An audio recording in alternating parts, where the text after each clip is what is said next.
Maths की problem देखने में कभी-कभी मुश्किल लगती है ना? लेकिन अगर उसे सही तरीके से तोड़कर समझा जाए तो वो एकदम आसान हो जाती है। आज हम समांतर श्रेणी की एक ऐसी ही पहेली को मिलकर सुलझाएंगे, बिल्कुल मजेदार तरीके से। तो ये रहा हमारा आज का चैलेंज।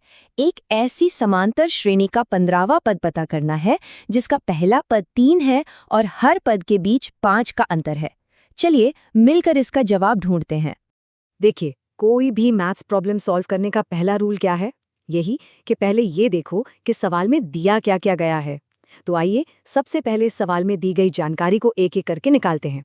ओके, तो सबसे पहली चीज जो हमें पता है वो है पहला पद, जिसे हम ए भी कहते हैं। ये हमारी सीरीज की शुरुआत है और ये है नंबर 3, मतलब हमारी गिनती यहीं से शुरू होगी। ठीक है, पहला पद तो मिल गया। अब अगली चीज है समान अंतर, जिसे हम डी से दिखाते हैं। अब ये क्या है?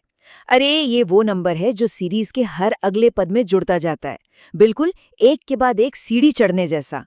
और यहाँ पर ये नंबर है 5। और आखिर में हमारे पास है n। ये वो पद संख्या है जिसे हमें ढूंढना है, हमारा टारगेट। और इस सवाल में हमें 15वां पद यानी 15th टर्म खोजना है। तो अब हमारे पास पजल के सारे टुकड़े हैं।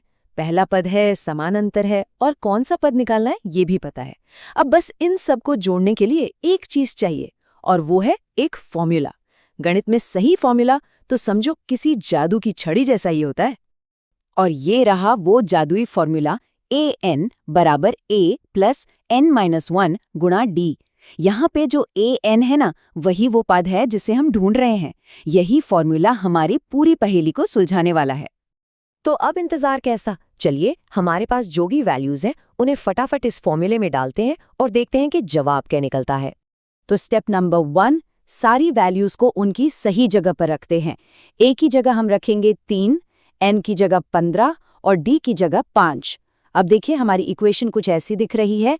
a 15 बराबर 3 जमा 15 घटा 1 गुणा 5।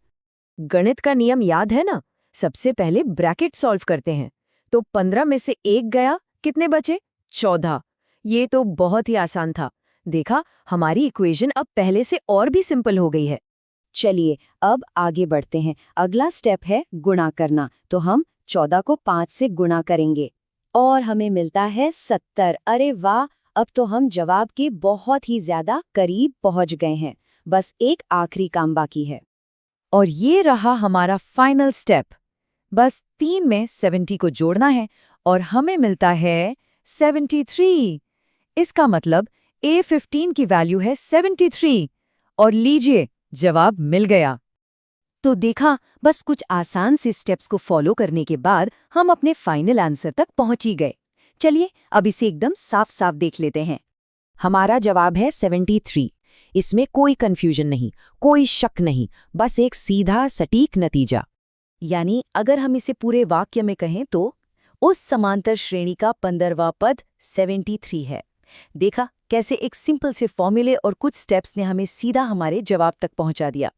तो आप जब ये तरीका समझ आ ही गया है तो एक छोटा सा सवाल सोचिएगा जरा, इसी फॉर्मूले का इस्तेमाल करके 20वां पद क्या होगा? इसे खुद से सॉल्व करने की कोशिश कीजिए, कॉन्सेप्ट और भी पक्का हो जाएगा।